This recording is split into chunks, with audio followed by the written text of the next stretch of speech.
बिस्मिल्लाहिर्रहमानिर्रहीम। अस्सलाम वालेकुम नाज़रीन, आप यूट्यूब चैनल देख रहे हैं, मैं इमरान खान हूँ। और अब हिकमत अमली क्या होगी और अमेरिका ने ऐसा क्या कुछ मुख्तलिफ कर लिया है जो इस मरतबा दोबारा हमले की सूरत में अमेरिका को मुश्किल का सामना नहीं करना पड़ेगा या अमेरिका को शर्मिंदगी का सामना नहीं करना पड़ेगा दुनिया के सामने।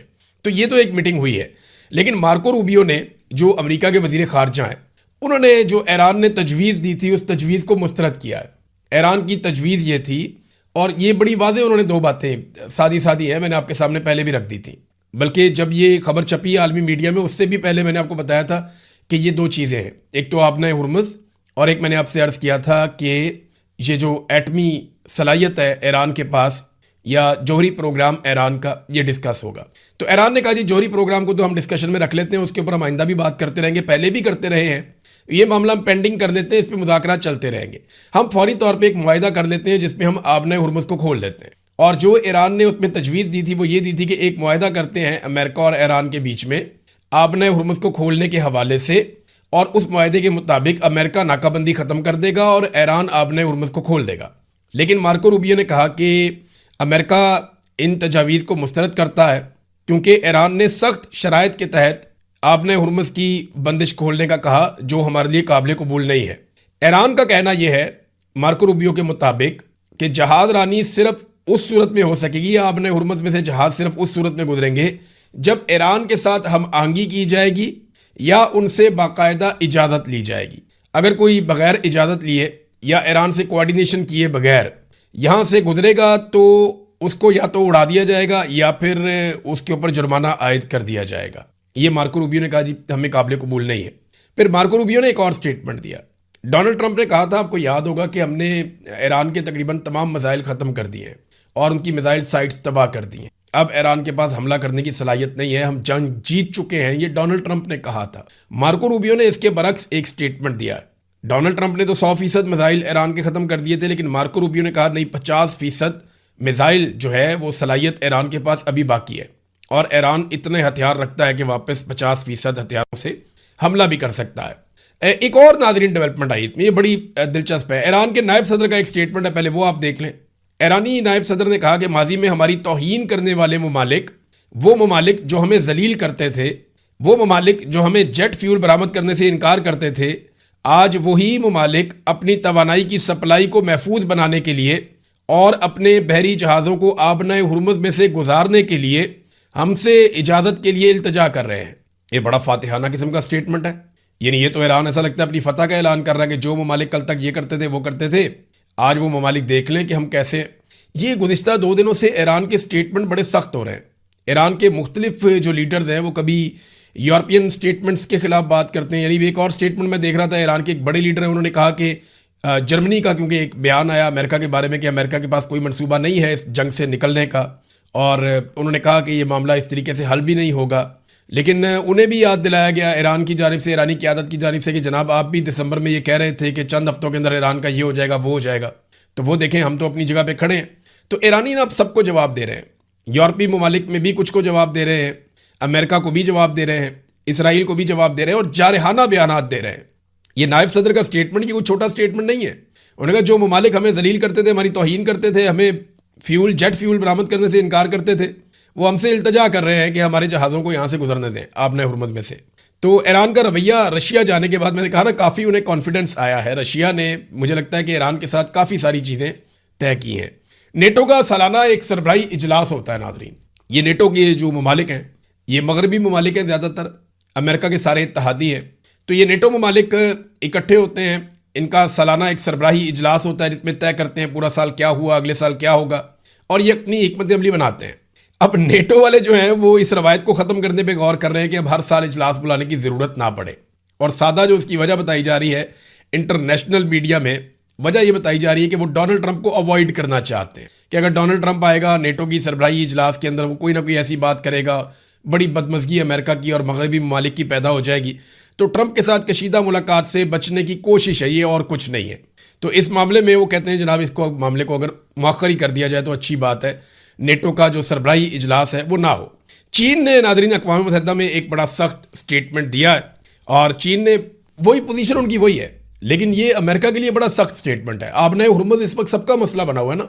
तो इस पे चाइना ने जो स्टेटमेंट दिया, उनके जो चीन के सफ़ीर हैं अक़वाम मुत्तहिदा में, उन्होंने कहा जी कि आबने हुर्मुज़ की बंदिश की जो असल वजह है वो अमेरिका और इसराइल का ईरान के ऊपर हमला है, और ये बिला जवाब हमला है, इसकी ज़रूरत नहीं थी।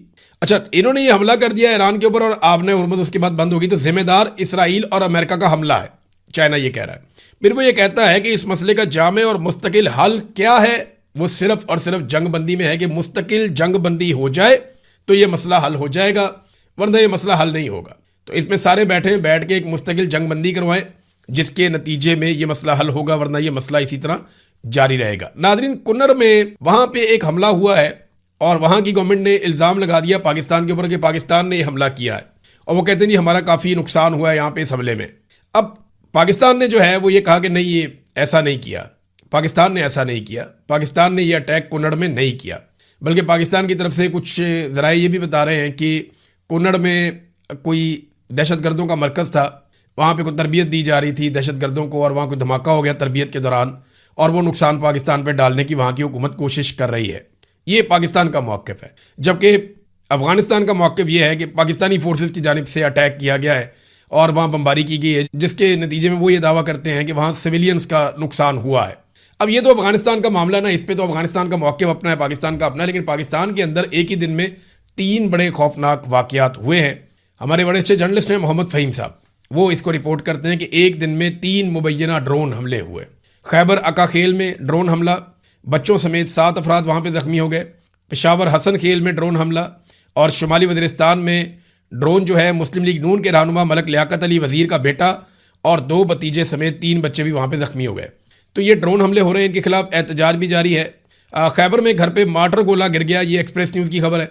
बच्चों और ख़वातीन समेत 7 अफराद ज़ख्मी हो गए हैं, जिसके बाद वहाँ पे एहतजाज शुरू हो गया, और जो लोग एहतजाज कर रहे हैं उन्होंने बंद किया वहाँ पे सड़क को, उन्होंने काफ़ी एहतजाज किया। MNA भी वहाँ पे जो मकामी पाकिस्तान तहरीक इंसाफ के हैं वो भी आ गए। तो लॉ एंड ऑर्डर की सिचुएशन पाकिस्तान में कोई बड़ी आइडियल नहीं है, लेकिन इस सिचुएशन को ठीक किया जा सकता है अगर सारी की सारी लॉ इन्फोर्समेंट एजेंसीज़ और इदारे वो लॉ इन्फोर्समेंट पे ही तवज्जो दें, अमन अमान पे ही तवज्जो दें, और अपने जो बाकी उनकी एक्टिविटीज़ हैं उनको मौखर करें या बंद करें, उन चक्रों में ना पड़े। सीधा सीधा जो काम है करने वाला उस काम की तरफ वो आए। यहाँ ज़्यादातर तवज्जो इस बात पे होती है कि इमरान खान को कैसे गिराना है, इमरान खान को नुकसान कैसे पहुँचाना है, पाकिस्तान में मौजूदा रजीम को बरकरार कैसे रखना है, एक्सटेंशन कैसे लेनी है, ताहयात इस्तिस्ना को कैसे बचाना है, ज़्यादा माल कैसे बनाना है। पाकिस्तान में देखें ना, इन्होंने दावे किए थे कि बहुत बड़ी सरमायाकारी आएगी। SIFC बनाई थी आर्मी चीफ ने, और खरबों डॉलर का कहा था कि इतना पैसा यहाँ से आ जाएगा, इतना वहाँ से आ जाएगा। तो 250 अरब तो इन्होंने गिनवाया हुआ सीधा सीधा ही फिंगर टिप्स के ऊपर। 1 अरब डॉलर भी ये पाकिस्तान में नहीं ला पाए, बल्कि जो पैसा दोस्त ममालिक का पड़ा हुआ था वो भी अब आंखें दिखाते हैं। UAE ने अपना पैसा वापस मांगा, वो पैसा वापस किया कैसे, वो सऊदी अरब से लेके वापस कर दिया, और उसके बदले में फौरी तौर पे सऊदी अरब में अपनी फ़ौज भिजवा दी, अपने तैयारे और लड़ाई का सामान भिजवा दिया। और देखें ये उस मुआहदे के तहत मुझे देखें कोई एतराज़ नहीं है। सऊदी अरब हमारा बरादर इस्लामी मुल्क है, हमें एतराज़ नहीं होना चाहिए। हमारा बरादर इस्लामी मुल्क है, वो हमारी हिफाजत के लिए, हमारी मदद के लिए आ सकते हैं, हम उनकी हिफाजत के लिए, उनकी मदद के लिए जा सकते हैं। लेकिन अगर 2 मुसलमान मुल्कों में लड़ाई हो जाए तो फिर पाकिस्तान को कहाँ खड़े होना है, इसके ऊपर हमने कभी डिस्कशन ही नहीं की। जो अहम नुकता है वो ये है कि सऊदी अरब के ऊपर कोई दुश्मन मुल्क ऐसा अटैक कर दे जो पाकिस्तान का भी दुश्मन है। फ़र्ज़ करें सऊदी अरब पे इसराइल अटैक कर देता है, तो पाकिस्तान तो पूरा खड़ा हो जाएगा सऊदी अरब के साथ और कहेगा जी हम आपके साथ हैं, ऐसी तैसी, हम भी मरेंगे, इनको भी मारेंगे, नहीं छोड़ेंगे। लेकिन अगर सऊदी अरब की और ईरान की लड़ाई हो जाती है तो ऐसे में पाकिस्तान किसके साथ खड़ा होगा? ऐसे में पाकिस्तान का रोल क्या होना चाहिए? ये चीज़ें पार्लियामेंट में डिस्कस होनी चाहिए थी, ये चीज़ें कैबिनेट में डिस्कस होनी चाहिए थी। सियासतदानों को, अवामी मुंतखब नुमाइंदों को इसका फैसला करना चाहिए था, अवामी राय को मद्देनजर रखते हुए, अवामी जज्बात को मद्देनजर रखते हुए। लेकिन हुआ ये कि ये फैसला बारों बार कर लिया गया। आर्मी चीफ कमिटमेंट देकर आ जाते हैं किसी नाश्ते में, किसी खाने में, किसी जगह पे, किसी महफिल में, किसी मीटिंग में, शहबाज शरीफ साहब साथ होते हैं और उसके बाद वो काम वो कर दिया जाता है। फिर कोई नहीं देखता कि जनाब कोई कानूनी चीज़ है, कोई आईनी चीज़ है, कोई मुशावरत भी कोई चीज़ होती है, अवाम की राय भी कोई चीज़ होती है, तब कोई कुछ नहीं देखता। बहरहाल पाकिस्तान के हालात तो इन्होंने बेहतर नहीं किए। अभी एक खबर अच्छी है आज के दिन में मेरे पास, कल जो है वो ज़मानत हो गई फ़खरुर रहमान साहब की। सीनियर जर्नलिस्ट हैं, उन्हें गिरफ़्तार किया गया था बोगस किस्म के मुकदमे में। बड़ा तकलीफ़ दे था उनको हथकड़ियों में देखना। तो अच्छी बात यह है बिलाखिर वो रिहा हो गए हैं। और यानी सहाफ़ियों को तो दीवार के साथ लगाया हुआ है पाकिस्तान में। और जिस वक्त उन्हें गिरफ्तार किया गया ना, चंद मिनट के बाद वो तुर्की के टीवी पे लाइव जाने वाले थे। अगर ये ड्रामा चंद मिनट के बाद होता ना, तो इंटरनेशनल मीडिया भी देखता कि पाकिस्तान के अंदर सहाफ़ियों को कैसे उठाया जाता है, कैसे गिरफ्तार किया जाता है। ये पाकिस्तान की और बदकिस्मती हो जाती। और वो बल्कि मेरी बात हो रही थी वकील साहब से, तो वो मुझे बता रहे थे कि फ़खरुर रहमान साहब ने कहा कि अच्छा हुआ मैं लाइव नहीं था तुर्की टीवी के ऊपर, अगर मैं वहाँ लाइव होता या उनके साथ बात कर रहा होता तो ये मुसीबत बन जाती, पाकिस्तान की शर्मिंदगी हो जाती। अब वो आदमी पाकिस्तान के बारे में ऐसे सोच रहा है और आप उसको उठाकर ले जा रहे हैं, मुल्क का दुश्मन बना रहे हैं। हद हो गई। वैसे अपने ज़ाती मफाद के लिए निज़ाम इस लेवल तक गिर जाता है। और वैसे भी जो मुझे पता है किस बात पे गुस्सा है, उन्होंने एक दिन बताया था कि आसिम मुनीर साहब निजी महफिलों में हर जगह कहते हैं कि जब तक मैं हूं तब तक इमरान खान बाहर नहीं आता। ये बात सारे जानते हैं, कुछ छुपाने वाली बात तो नहीं है। सब जानते हैं कि आसिम मुनीर साहब इमरान खान साहब को नहीं छोड़ेंगे, क्योंकि उन्होंने जो इस्तिस्ना लिया उस दिन मुझे आइडिया हो गया था कि ये अंदर से डरे हुए हैं, तो ये इमरान खान से खौफजदा हैं, ये इमरान खान को नहीं छोड़ेंगे। इस्तिस्ना चीज़ ही ऐसी, वो लेने का मकसद ही मुझे समझ आ गया था। यानी मैं समझता था कि शायद वो मामला कुछ और है, लेकिन नहीं, इस्तिस्ना जो है वो दलेर आदमी का काम नहीं है। वो सामना नहीं कर सकेंगे इमरान खान का, जो मुझे वैसे दिखाई दे रहा है। फिर एक और चीज़ ये है कि मोतीउल्लाह जान साहब को अब नौकरी से हाथ धोने पड़ गए। न्यूज़ ने उनको अचानक बताया जनाब आप घर जाएं, आपकी अब ज़रूरत नहीं है। ये पाकिस्तानियों के साथ ना एक नॉर्मल चीज़ हो गई। आज मोतीउल्लाह जान है, इससे पहले और बहुत सारे सहाफ़ी थे। दर्जनों सहाफ़ियों की नौकरियां चली गई हैं। और ऐसा नहीं है कि सिर्फ इसी हुकूमत में जा रही हैं, पिछली हुकूमत में भी जाती थी, इमरान खान साहब की हुकूमत में भी जाती थी, उससे भी पिछली हुकूमत में जाती थी। तो ये हमेशा से पाकिस्तान में सिलसिला चलता आ रहा है। सहाफ़ियों को दबा कर रखते हैं, जो आदमी भी खबर देता है मंशा के खिलाफ उसको ऐसी तैसी फेर देते हैं। लेकिन हर दौर में ना हुक्मरानों से ज़्यादा जो सहाफ़ियों को तकलीफ देते हैं ना, वो मिलिट्री एस्टेब्लिशमेंट के लोग होते हैं। हामिद मीर के प्रोग्राम की बंदिश के पीछे भी मिलिट्री एस्टेब्लिशमेंट थी, बाकी जो प्रोग्राम बंद होते थे उनके पीछे भी मिलिट्री एस्टेब्लिशमेंट होती थी। सहाफ़ियों के प्रोग्रामों की बंदिश हो, या उन्हें नौकरियों से निकलवाना हो, या उन्हें मुल्क से भागने पर मजबूर करना हो, या उनकी जान से खेलना हो, इसके पीछे पाकिस्तान की एस्टेब्लिशमेंट का एक किरदार होता है। इमरान खान के दौर में ये जुल्म और बर्बरियत हुई, लेकिन इमरान खान साहब ने इसको कभी सपोर्ट नहीं किया। मोतीउल्लाह जान साहब को एजेंसियों ने अगवा किया, 5 घंटे में एक्शन हुआ था। इमरान खान साहब ने, कैबिनेट ने इसके ऊपर एक्शन लिया था।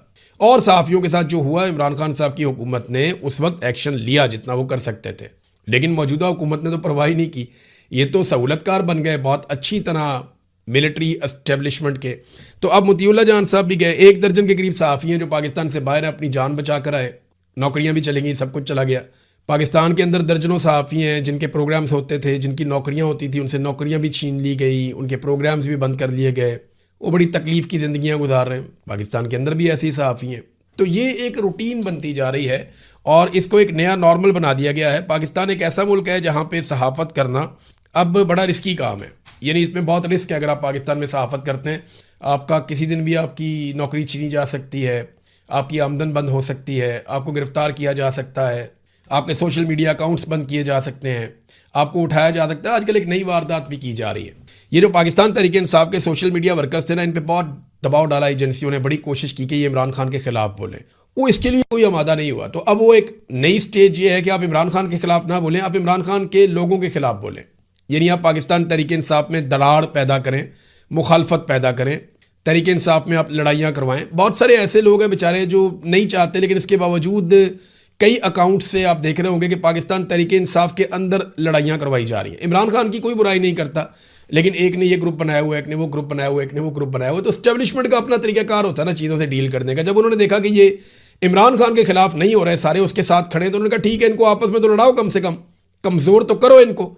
तो उस कोशिश में वो कुछ हद तक कामयाब हुए हैं। लेकिन कोई एक वाक़या होता है और सारे फिर इकट्ठे हो जाते हैं, और ये बार बार होता है।